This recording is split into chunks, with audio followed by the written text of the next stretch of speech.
friends, welcome to my YouTube channel Education for All and I am Sarapit. Today our topic is reaching the age of adolescence. ये part 2 है. इससे पहले मैंने आपको part 1 में human girls और body और बॉयज़ की जो बॉडी है उसकी जो डिफरेंस है उसके बारे में बताया था और उनकी जो एडोलेसेंस, पुबर्टी, एग्जैक्टली इन सब की जो बेसिक डेफिनेशंस हैं उन सब के बारे में बताया था. अब हम आगे कुछ एक्स्ट्रा पढ़ेंगे जो आपके लिए आगे जाके बहुत इम्पोर्टेंट भी है और आगे अगर कोई बायोलॉजी में बहुत इंटरेस्टेड है तो उसे तो ये समझना ही चाहिए. ये चीज़ें आपको आगे जाके बहुत काम आएंगी. आगे जो क्लासेस होंगी आपकी उसमें आपको ये बहुत इम्पोर्टेंस देनी होगी इन चीज़ों को. तो अगर आप इनकी बेसिक नॉलेज अभी समझ लो तो आपके लिए अच्छा रहेगा. अगर आप इस वीडियो को देख रहे हैं तो प्लीज़ इस वीडियो को लाइक करें, शेयर करें, कमेंट करें और सब्सक्राइब करना ना भूलें. और अगर आप वीडियो की न्यू अपडेट्स चाहते हैं तो प्लीज़ बेल आइकन दबा दीजिए. हम स्टार्ट करते हैं. Reaching the age of adolescence. सबसे पहले तो एडोलेसेंस और पॉवर्टी के बारे में मैंने आपको पिछली वीडियो में मेंशन किया है. अगर किसी ने नहीं देखी है तो प्लीज़ पार्ट 1 निकाल लीजिए और उसे देखिए, फिर जाके नेक्स्ट वीडियो देखिए, क्योंकि अगर आपने वो वीडियो नहीं देखी होगी तो आपको सही तरीके से ये चीज़ें नहीं समझ में आएंगी, क्योंकि उसमें मैंने आपको कुछ चेंजेस के बारे में मेंशन किया और उन्हीं चेंजेस को आज हम डिस्क्रिप्शन में पढ़ने लगे हैं. हम सबसे पहले तो ये जो रिप्रोडक्शन होती है, रिप्रोडक्शन के बारे में आपने चैप्टर नंबर 9 में पढ़ चुके होंगे. तो रिप्रोडक्शन में जो चेंजेस आते हैं जो आपको कैपेबल बना देते हैं कि आप रिप्रोडक्शन कर सको, उन चेंजेस के बारे में मैंने आपको पिछली वीडियो में बताया. अब हम पढ़ेंगे कि रिप्रोडक्शन के दौरान हार्मोन्स कौन से यूज होते हैं, सेक्स कैसे डिटरमाइंड हो सकती है जो गर्ल्स होती हैं उनमें और भी बहुत सारी प्रोसेसेस के बारे में आप पढ़ोगे. तो आपको पहले तो रिप्रोडक्शन के बारे में पता होना चाहिए एग्जैक्टली क्या होता है. तो अब स्टार्ट करते हैं. रिप्रोडक्शन वैसे सबको पता ही होगा क्योंकि उन्होंने चैप्टर नंबर 9 तो देखा ही होगा. रिप्रोडक्शन, सबसे पहले तो रिप्रोडक्शन आपको पता है कि जब लिविंग ऑर्गेनिज्म अपने आप को रिप्रोड्यूस करते हैं ताकि वो अपनी स्पीशीज को बचा सकें तो उसे कहते हैं रिप्रोडक्शन. रिप्रोडक्शन जो होती है वो है ना रिप्रोडक्शन के कैपेबल हर एक बंदा, मतलब कि बॉय और एक गर्ल्स और बॉयज दोनों के बारे में मैंने आपको बताया था कि बॉयज जो हैं वो 13 to 16 की एज में रिप्रोडक्शन के लायक हो जाते हैं और गर्ल्स 10 to 14 इयर्स की उम्र में रिप्रोडक्शन के लायक हो जाती हैं. पर गर्ल्स में अलग चीज़ होती है. गर्ल्स में बॉयज में ज़्यादा देर रहती है ये रिप्रोडक्शन की कैपेबिलिटी. डैट इज़ कि अगर जो मतलब गर्ल्स हैं उनमें ये रिप्रोडक्शन की जो कैपेबिलिटी है वो 45 to 50 इयर्स की उम्र में ख़त्म हो जाती है. इसमें शुरू होती है, इसमें ख़त्म हो जाती है और तब तक चलती है. मतलब जब वो है ना रिप्रोडक्शन की कैपेबल हो जाती है, जैसे कोई गर्ल 11 इयर्स की उम्र में रिप्रोडक्शन की कैपेबल होगी तो वो 45 to 50 इयर्स की उम्र के बीच में कभी ना कभी वो रिप्रोडक्शन के लायक नहीं रहेगी. मतलब कि वो रिप्रोडक्शन नहीं कर पाएगी, उसके अंदर जो हार्मोन्स हैं थोड़े से वो काम लेना बंद कर देंगे. बट वही बॉयज़ की बात करें तो बॉयज़ में थोड़ा सा लेट स्टार्ट होता है बट लेट ही ख़त्म होता है. डैट इज़ कि अगर गर्ल्स में 45 to 50 इयर्स की उम्र में रिप्रोडक्शन जो है वो ख़त्म हो जाती है, मतलब रिप्रोडक्शन की फेज़ ख़त्म हो जाती है, तो वहीं बॉयज़ में भी ख़त्म होती है बट थोड़ा सा लेटर. तो अब देखो, अब इसके लिए मैंने आपको एक चीज़ बताई थी पिछली वीडियो में, हार्मोन्स के बारे में मैंने आपको बताया था. वो चीज़ें जो है ना अपने अंदर से कुछ सीक्रेट करती हैं, एक ग्लैंड मतलब एक लिक्विड टाइप सीक्रेट करती हैं जो आपके आगे जाके बॉडी को सिग्नल देता है कि यहाँ पे अभी ये पुबर्टी की एज में पहुँच गई है, ये पहुँच गया है और ये अब ये जो बॉडी पार्ट है इसे डेवलप होना चाहिए. डैट इज़ कि मान लो अगर आप रिप्रोडक्शन के लायक हो गए हो बॉयज़ में से, तो उनकी जो टेस्टिस हैं उसके ऊपर पिट्यूटरी ग्लैंड जो है वो मतलब कोई भी सीक्रेट करेगा टेस्टोस्टेरोन सीक्रेट करेगा, जिसकी वजह से टेस्टिस को इशारा जाएगा और टेस्टिस जो है वो रिप्रोडक्शन के लायक बन जाएंगी. ये सब कुछ पोवर्टी के बीच में ही होता है, पोवर्टी से पहले ये चीज़ें नहीं होती. तो इसके लिए हार्मोन रिस्पॉन्सिबल होते हैं. अब आपने एक न्यू टर्म पढ़ी, दैट इज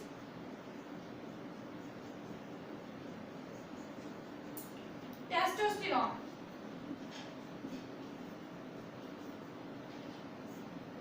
टेस्टिस के बारे में तो आपने चैप्टर नंबर 9 में ही पढ़ लिया होगा. बट टेस्टोस्टेरोन एक ऐसी चीज़ है जो कि हार्मोन से सिक्रेट होती है जब टेस्टिस जो है वो रिप्रोडक्शन के लायक हो जाती हैं। दैट इज कि जब आप पोवर्टी में पहुंच जाओगे, ठीक है, टेस्टिस जो है वो आपकी टारगेट साइड है। अब टारगेट साइड क्या होता है? टारगेट साइड एक ऐसी चीज है जिसमें क्या होता है कि कोई भी आपका एक सिंगल मतलब आपके बॉडी में बहुत सारे हार्मोन होते हैं जो कंट्रोल करते हैं एक दूसरे को, ठीक है, उसमें से जो हार्मोन जो टेस्टिस को कंट्रोल करेगा वो क्या करेगा, सीक्रेट करेगा अपने अंदर से टेस्टोस्टेरोन, ठीक है, ये चीज सीक्रेट करेगा और ये चीज टेस्टिस तक पहुंचेगी। तो टेस्टिस एक टारगेट साइट है। टारगेट साइट एग्जैक्टली वो चीज होती है जब कोई जो मास्टर ग्लैंड है जब वो अपने अंदर से सीक्रेट करता है जो टेस्टोस्टेरोन है, जब वो सीक्रेट करेगा, कोई भी लिक्विड सीक्रेट करता है, तो उसमें से जब वो पहुंच जाता है जहां पे पहुंचना होता है उसने, जैसे इसमें टेस्टोस्टेरोन को टेस्टिस तक पहुंचना था, तो जहां तक पहुंचना होता है उसने, उसे ही हम टारगेट साइट कहते हैं। समझ गए आपकी टारगेट साइट क्या होती है? अब ये तो मेल की बात थी, मेल में टेस्टिस तक टेस्टोस्टेरोन लग जाता है, बट अब वही गर्ल्स की बात करें तो कहाँ कौन जाएगा, कौन बनाएगा, कौन जाएगा ओवा तक ताकि एग बन सके? तो इसके लिए जाएगा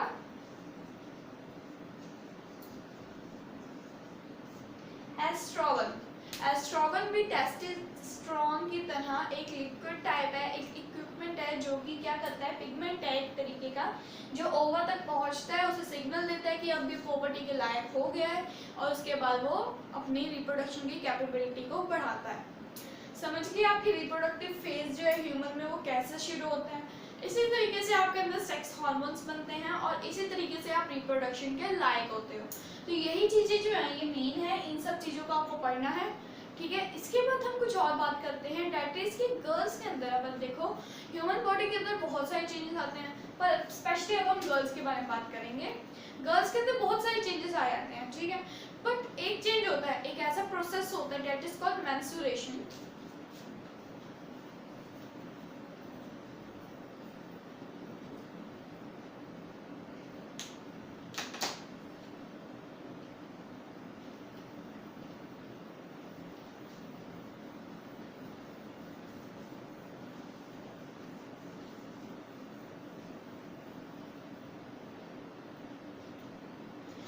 इसके लिए सबसे पहले तो आपको फीमेल रिप्रोडक्टिव ऑर्गन का एक फिगर बना के दिखा देते हैं, जस्ट एक कॉम्प्लीमेंट्री फिगर, ओके।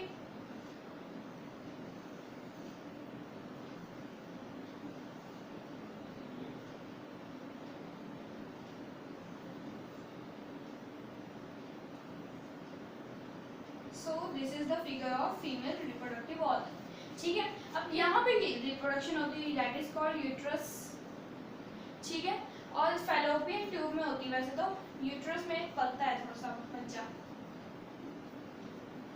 और यहाँ पे ओवा एग बनता है,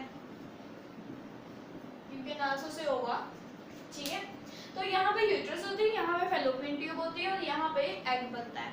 तो इस चीज में आपने कुछ देखा, मैंने आपको पिछले वीडियोस में बताया था कि जो एग है वो हर महीने रिलीज होता है, मीन्स ये दोनों जगहों पे बनता है, पर दोनों में से किसी एक जगह पे बनता है हर महीने, ठीक है। जब एक महीने में पूरी प्रोसेस कंप्लीट होती है तो एक एग जाके बनता है।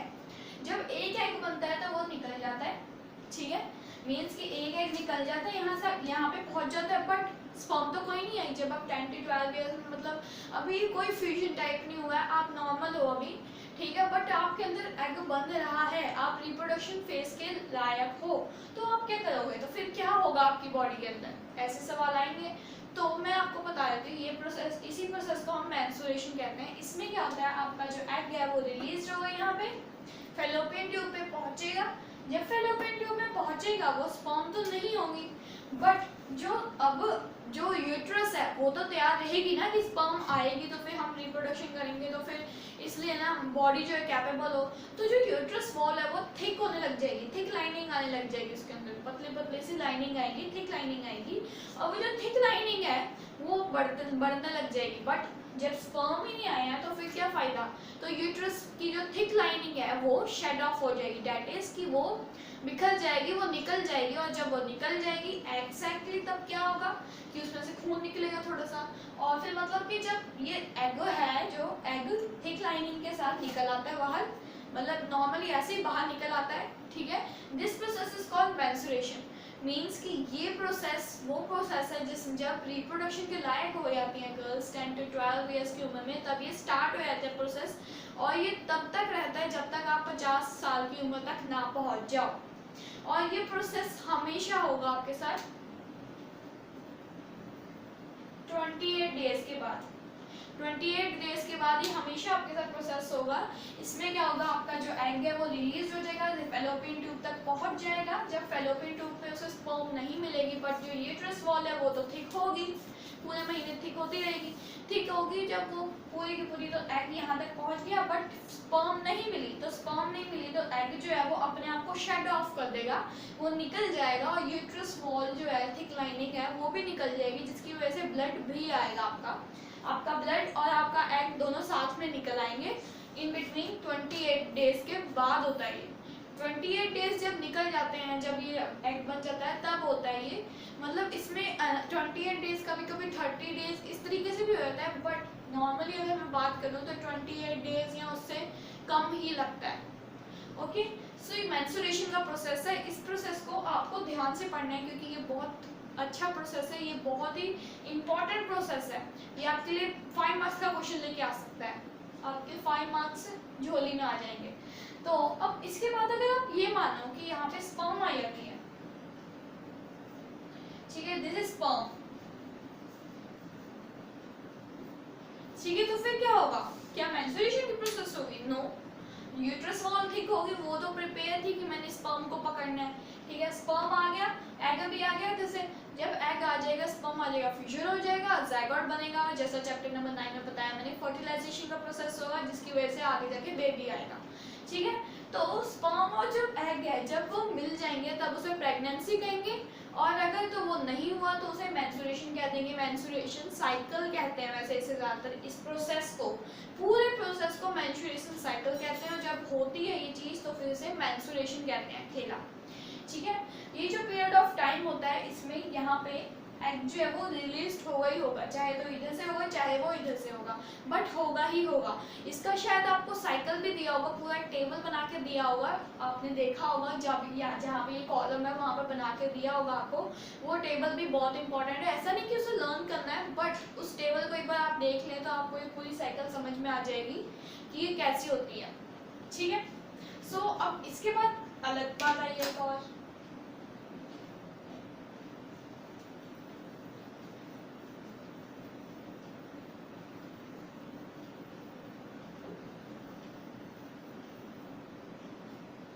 अब आपने ये तो समझ लिया कि जब तक ये प्रोसेस हो रही है इसे मेंस्ट्रुएशन साइकिल कहेंगे, मेंस्ट्रुएशन कहेंगे, बट अब आप ये बताइए कि अब जब स्टार्ट होती है तब इसे क्या कहते हैं? तो आपने बुक्स में पढ़ा होगा कि इसे क्या कहते हैं,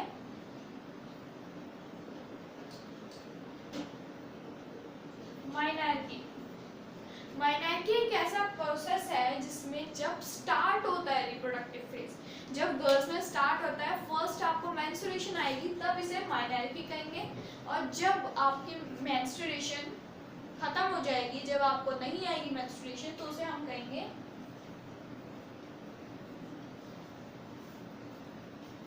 मेनोपॉज। मेनोपॉज, मेनोपॉज नहीं मेनोपॉज, और इसे हम कहेंगे माइनॉरिटी, और इसे हम कहेंगे मेंस्ट्रुएशन साइकिल या मेंस्ट्रुएशन, ओके। बट अब इसके बाद एक और बात आई, जैसे आपने कभी कभी सुना होगा कि कोई ना, कभी कभी आप आंटियां बातें कर रही होती हैं कि लड़का पैदा होगा या लड़की पैदा होगी, दोनों में से, तो ये डिसाइड कैसे होता है? तो इसमें भी एक प्रोसेस होता है, that is also a very important topic.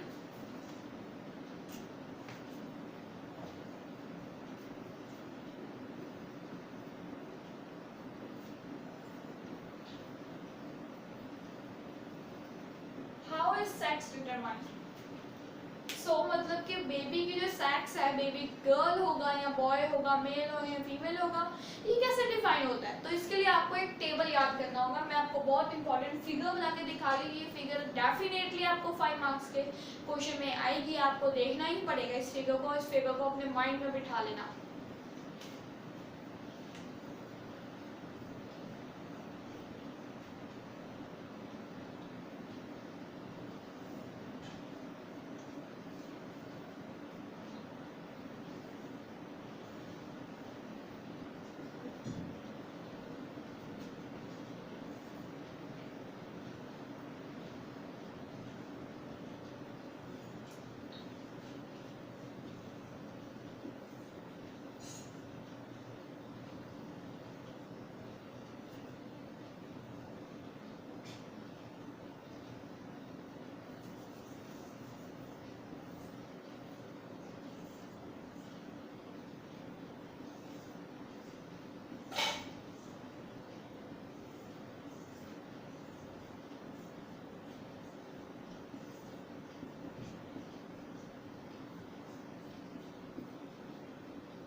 Then अब देखते हैं। सबसे पहले तो हाउ इज सेक्स डिटरमाइंड में आपको ये टेबल याद रखना होगा। इस टेबल में आपको ये बताया है कि सबसे पहले तो मैं आपको एक सिंगल टाइप का टॉपिक देती हूँ जो आपने पहले पढ़ा होगा, that is your nucleus, chromosomes, cell. ये सब कुछ आपको याद आया होगा चैप्टर नंबर 8 में। इस चैप्टर में सब कुछ कोरिलेट किया गया है। तो सबसे पहले तो चैप्टर नंबर 8 में आपको मैंने बताया सेल्स के बारे में, सेल्स के अंदर का बेसिक चीज जो कि उनको कंट्रोल करता है, दैट इज न्यूक्लियस के बारे में। और आपने न्यूक्लियस में ये भी पढ़ा होगा कि क्रोमोसोम्स होते हैं जो कि आपका जो आपके अंदर जीन्स आएगा उसके लिए रिस्पॉन्सिबल होते हैं। तो उनके ऊपर ही ये पूरा ये टेबल है। तो क्रोमोसोम सेल्स के अंदर कुछ 23 पेयर्स में होते हैं। There are 23 pairs of chromosomes.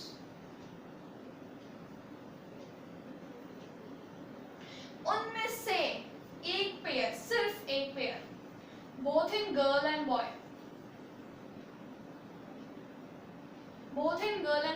दोनों में एक पेयर सेक्स क्रोमोसोम होता है। दैट इज की पूरी बॉडी, आपकी जितनी भी बॉडी है उसमें सिर्फ एक पेयर, मतलब कि 2 सेल, 2 क्रोमोसोम्स, वो जो होंगे वो सेक्स क्रोमोसोम्स होंगे और वो इन चीज़ों को डिटरमाइन करेंगे, both in boys and both in girls. But अब वो एक पेयर को पढ़ते हैं पहले। तो उनमें एक पेयर होगा, मतलब कि 2 सेल्स होंगे, 2 क्रोमोसोम होंगे, एक ही वाला, ठीक है। तो एक का नाम होता है एक्स और एक का नाम होता है वाई, एक्स एंड वाई। अगर आपसे कोई पूछे कि ह्यूमन के अंदर जो सेक्स क्रोमोसोम्स होते हैं उनके नाम क्या होते हैं, तो आप बोल देना there are 2 names X and Y. So सबसे पहले तो गर्ल के अंदर कौन सा प्रेजेंट होता है इन दोनों में से, तो गर्ल के अंदर X और X क्रोमोसोम प्रेजेंट होता है। 1 पेयर कहा था मैंने आपको, 1 पेयर के हिसाब से X जो है वो डबल बार होता है। मींस कि जो गर्ल के अंदर है वो जो एक सेल है वो दूसरे सेल के इक्वल टू होगा, दैट इज कि दोनों के दोनों सेम टू सेम है, ठीक है। ये इसका नाम भी X है, इसका नाम भी X है, ये भी सेम है, ये भी सेम है, ठीक है, दोनों के दोनों सेम होते हैं। बट वहीं अगर हम बॉय की बात करें तो बॉय के अंदर अलग होता है। बॉय के अंदर एक X क्रोमोसोम होगा और एक Y क्रोमोसोम होगा, ठीक है। तो अब आप ये सोचिए कि आगे क्या होगा। अब आगे जो होता है गर्ल, क्या इससे क्या फर्क पड़ता है। तो सबसे पहले तो मैं आपको बता दूं, गर्ल तब पैदा होती है जब 2 X क्रोमोसोम मिलते हैं, दैट इज कि गर्ल से एक X क्रोमोसोम आए, बॉय से एक X क्रोमोसोम आए। और बॉय तब बनता है जब गर्ल से तो एक्स क्रोमोसोम की उम्मीद की जा सकती है, क्योंकि गर्ल्स के अंदर एक्स क्रोमोसोम ही होता है, तो गर्ल्स एक्स क्रोमोसोम ही देती हैं। तो गर्ल्स ने एक्स क्रोमोसोम दिया, ठीक है। बट बॉय पे डिपेंड करता है अब वो कि बॉय जो है या फिर फादर जो है वो फादर कौन सा क्रोमोसोम देगा, एक्स क्रोमोसोम देगा या वाई क्रोमोसोम देगा। अगर तो उसने एक्स क्रोमोसोम दे दिया तो गर्ल पैदा होगी, अगर तो उसने वाई क्रोमोसोम दे दिया तो बॉय पैदा होगा, ठीक है। तो आप इससे समझ गए होंगे कि जो सेक्स है बेबी की वो डिपेंड होती है फादर के ऊपर, नॉट ऑन मदर। ये जो मिथ्स हैं कि है ना फादर के ऊपर नहीं डिपेंड होती, मदर को रिस्पॉन्सिबल किया जाता है कि लड़की पैदा हुई है, लड़का पैदा हुआ है, ऐसा कुछ रिस्पॉन्सिबल किया जाता है। तो ऐसा नहीं होता, इसके लिए बॉय रिस्पॉन्सिबल होता है, इसके लिए फादर रिस्पॉन्सिबल है। ये सब कुछ मिथ्स हैं कि गर्ल्स रिस्पॉन्सिबल होती हैं इसके लिए। तो इट मीन्स कि अब आप समझ गए होंगे कि जो अगर तो बॉय की तरफ से एक्स क्रोमोसोम आया और गर्ल की तरफ से एक्स क्रोमोसोम आया, गर्ल तो एक्स क्रोमोसोम ही देगी। बॉय की तरफ से अगर तो एक्स क्रोमोसोम आया तो फिर इट मींस गर्ल पैदा होगी, और अगर बॉय की तरफ से वाई क्रोमोसोम आया तो इट मींस बॉय पैदा होगा, ठीक है। तो इसी तरीके से सेक्स डिटरमाइन की जाती है। सेल्स को देख के ही हम, क्रोमोसोम्स को देख के ही हम सेक्स को डिटरमाइन कर देते हैं कि लड़का पैदा होगा या लड़की पैदा होगी।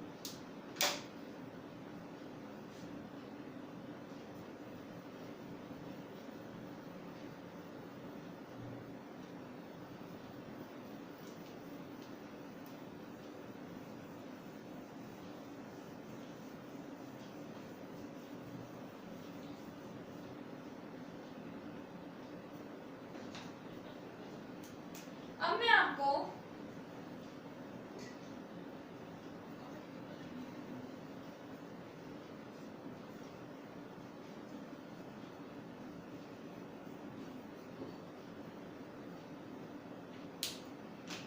एंडोक्राइन ग्लैंड और पिट्यूटरी ग्लैंड और कुछ हार्मोन्स के बारे में बताऊंगी।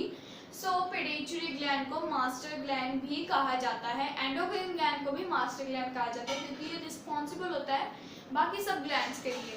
मतलब बाकी सब ग्लैंड्स के अंदर जो भी ये जो सीक्रेट मैंने अभी बताया टारगेट साइट से होता है, टारगेट साइट पे करते हैं तो ये एंडोक्राइन ग्लैंड और पिट्यूटरी ग्लैंड ही कंट्रोल करता है, तो इसीलिए इसे मास्टर ग्लैंड भी कहा जाता है। तो मास्टर ग्लैंड आपको पता लग गया। अगर आपसे कोई पूछे पिट्यूटरी ग्लैंड या एंडोक्राइन ग्लैंड का कोई अनदर नाम दो तो आप उसे मास्टर ग्लैंड भी बोल सकते हो।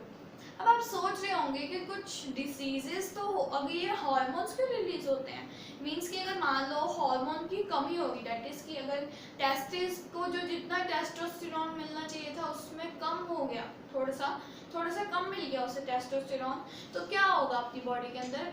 तो इसको मैं एक्सप्लेन करना चाहूँगी कुछ एग्जांपल्स के थ्रू। लाइक व्हेन दे जब एंड जैसे मान लीजिए जैसे एड्रिनल ग्लैंड की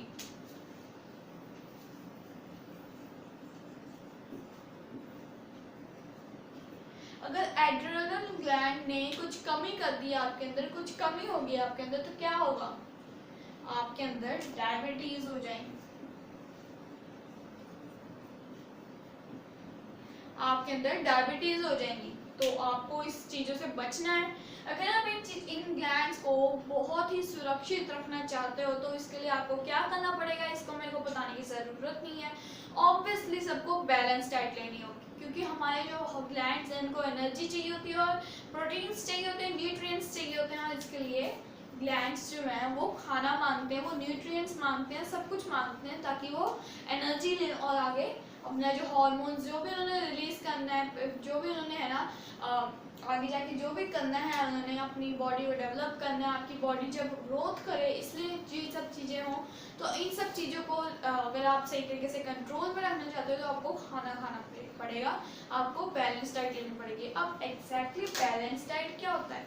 सो बैलेंस डाइट एक ऐसी चीज़ है, बैलेंस डाइट वो फूड है जिसके अंदर हर टाइप का न्यूट्रिएंट हो, डेट इज कि उसके अंदर अप्रोप्रिएट अमाउंट में हो। ये नहीं कि कार्बोहाइड्रेट ज़्यादा अमाउंट में हो, प्रोटीन कम अमाउंट में हो, विटामिन ज़्यादा अमाउंट में हो, कार्बोहाइड्रेट जो है फैट जो है वो कम अमाउंट में है, ऐसा नहीं होना चाहिए। आपका सब कुछ अप्रोप्रिएट अमाउंट में होना चाहिए।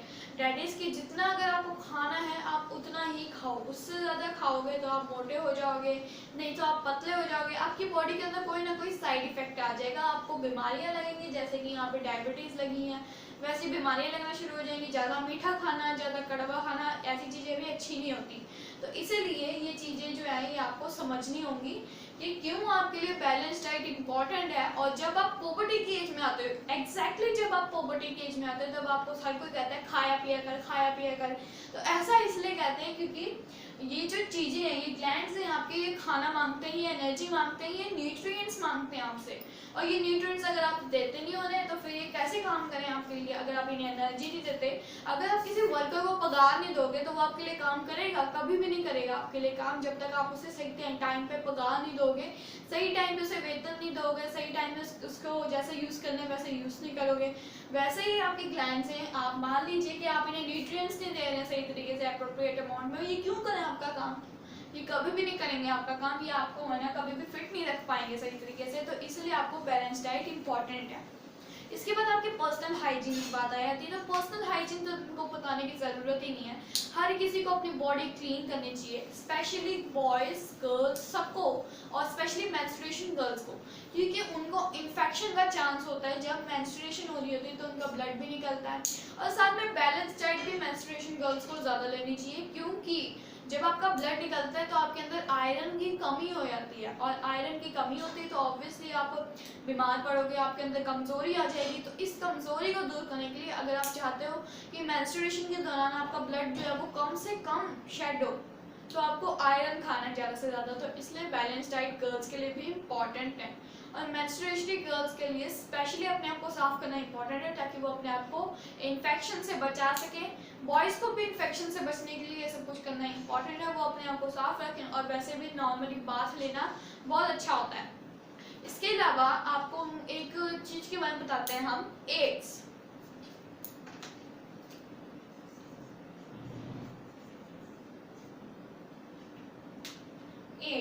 एड्स के नाम तो सुना ही होगा, एड्स एक ऐसी बीमारी है जो वायरस से होती है। वायरस एक ऐसी चीज है, HIV वायरस। HIV वायरस आपने सुना ही होगा, डेट इज जो इम्यून सिस्टम पे अटैक करता है और इम्यून सिस्टम को वीक कर देता है। तो इससे लड़ने के लिए भी आपको बैलेंस डाइट की इंपॉर्टेंस को पता होना चाहिए। एक तो बैलेंस डाइट की इंपॉर्टेंस का पता होना ही चाहिए, उसके साथ साथ अगर आपको बाई चांस एड्स हो भी जाता है तो एड्स होता कैसे ये आपको पता होना चाहिए। अगर आपको पता होगा कि एड्स कैसे होता है तो आप वो चीज़ें नहीं करोगे, आपके अंदर HIV वायरस नहीं आएगा। सबसे पहली बात तो सबसे पहले कि सिरिंज कभी भी किसी से शेयर नहीं करनी, कभी भी कोई नीडल किसी से शेयर नहीं करनी। सुई को कहते हैं सिरिंज। जब आप किसी को सुई लगा देते हो तो उसकी जो इन्फेक्शन है वो थोड़ी सी उसके सुई पे लग जाती है। अब हम वही सुई फिर से दोबारा अपने अंदर लगाएंगे तो उसकी इन्फेक्शन हमारे अंदर आ जाएगी, उससे निकल गई, चलो ठीक है वो बीमार नहीं रहा, अब तो हम तो बीमार रहेंगे ना। और एड्स एक ऐसी बीमारी है जो कि कम्युनिकेबल डिसीज है, जो कि फैलती है, तो ये बहुत खतरनाक है। इसके अलावा जो मदर है, अगर वो मदर जो है वो अगर एड्स से मतलब एड्स से ज़्यादा बीमार है तो उसे कभी भी अपने बच्चे को दूध नहीं देना चाहिए, क्योंकि अगर वो ऐसे दूध देगी तो बच्चा बीमार हो जाएगा। और बच्चे का पता ही है आपको कि इम्यून सिस्टम इतना ज़्यादा नहीं होता सही तरीके से प्रॉपरली, ठीक है। और इसके साथ साथ आपको एड्स की बीमारी के दौरान कभी भी किसी के पास ज़्यादा नहीं जाना है, थोड़ा सा दूरी बना के रखनी है, जैसे कोरोना वायरस में अब आप कर रहे हो, ठीक है, ऐसे ही चीज़ें करनी है। और कभी भी गार्बेज अपने पास नहीं फैलाना है, क्योंकि ये एड्स की बीमारी को थोड़ा सा रिस्पॉन्सिबल होता है, ठीक है। और पर्सनल हाइजीन की बात तो आपको पता लगी, ये सारी चीज़ें पता लगी। अब इसके अलावा आपने ये सुना होगा कि पंजाब में या पूरे इंडिया में, पूरे धरती पे ही मतलब हर कोई नशा करता है अब। तो फिर सबसे पहले तो आपको ये पता होना चाहिए कि जब आप टीनेजिंग के एज में हो, सबसे पहले तो डॉक्टर ने ये निकाला है कि सबसे पहले तो ड्रग्स लेना लोग तब शुरू करते हैं जब वो टीनेजर होते हैं। और टीनेजर में आपको मैं ये बता दूं कि टीनेजिंग की एज में जो बॉयज़ होते हैं, गर्ल्स होती हैं, उनका माइंड थोड़ा सा सबकॉन्शियस होता है एक तरीके से, मतलब वो अपने आप को जवान फील करते हैं, एक तरीके से अपने आप को फ्रीडम टाइप फील करते हैं, इस वजह से वो भटक जाते हैं। तो कभी भी आपने जो भी ये वीडियो देख रहा है या फिर नहीं भी देख रहा है, किसी को भी जो भी लोग हैं, टीनेजर हैं, जितने भी हैं, उन सबको ये बात पता होनी चाहिए कि ड्रग्स नहीं लेने, क्योंकि यही एज है जिसमें आपका माइंड सबसे ज़्यादा, मैंने आपको बताया था, जिसमें आपका सबसे ज़्यादा रीड कर सकता है माइंड, सबसे ज़्यादा सीख लेता है। अगर आप इसी एज में ड्रग्स लोगे तो ड्रग्स लेने से आपका जो ये सारा का सारा जो सर्कल आपकी बॉडी में चल रहा है, ये सब कुछ बर्बाद हो जाएगा। आपकी ये जो ग्रोथ है वो रुक जाएगी, आपके अंदर जो हार्मोन्स है वो सही तरीके से काम नहीं करेंगे, क्योंकि आपको पता ही है अल्कोहल, ये सारी की सारी चीज़ें जो बेसिकली आजकल हर एक घर में होती हैं, ठीक है, पार्टीज़ में होती हैं, हर जगह पे होती हैं, वो मना होनी चाहिए, ठीक है, क्योंकि ये सारी की सारी आपके लीवर को, आपकी किडनी को बहुत हार्म पहुंचाती हैं, आपके मुंह को बहुत हार्म पहुंचाती हैं। सिगरेट वगैरह सब छोड़ देना चाहिए आपको नो कहना चाहिए जब भी आपको कोई ड्रग दे, क्योंकि ड्रग्स जो है वो टीनेजिंग की एज में आपको एडिक्शन कर सकते हैं, और ये एडिक्शन बहुत गंदी है, ठीक है। और वैसे भी अब इंडिपेंडेंस डे है, तो सबसे पहले तो सबको है ना इंडिपेंडेंस डे की शुभकामनाएं देना चाहूँगी, और ये भी कहूँगी कि आप ज़्यादा से ज़्यादा खाएं, ड्रग्स को अवॉइड करें, ताकि हमारा भारत जो है जैसा सपना है ना हमारे शहीदों ने लिया था वैसा पूरा हो सके, ताकि है ना जो भारत है वो नशा फ्री हो सके, मतलब ड्रग्स फ्री हो सके, ठीक है। तो इसलिए आपको ड्रग्स छोड़ने हैं, हमारे भारत को सही राह पे लेके जाना है, ठीक है।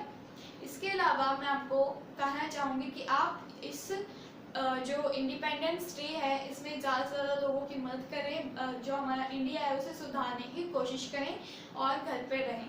Stay home. जय हिंद।